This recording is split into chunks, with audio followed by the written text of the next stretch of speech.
কোনো বর্গের কর্ণ 30√2 সেন্টিমিটার হলে এর সমান ক্ষেত্রফল বিশিষ্ট রম্বসের কর্ণদ্বয়ের গুণফল কত বর্গ সেন্টিমিটার? ওকে, তো খেয়াল করেন হচ্ছে আমাদের বর্গের কর্ণ দেওয়া আছে, তো আমাদের বর্গের কর্ণের সূত্র কি?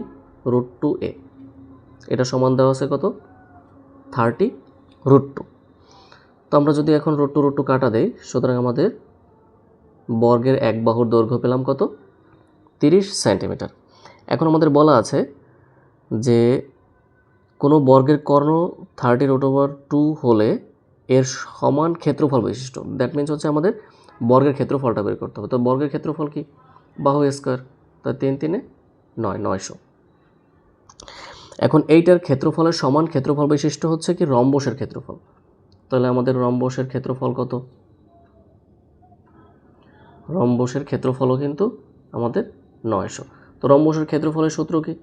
হাফ ইন্টু কর্ণদ্বয়ের গুণফল। তো একটা কর্ণ আমরা D1 ধরলাম, আর একটা কর্ণ হচ্ছে D2 ধরলাম, তাহলে এটা হচ্ছে 900।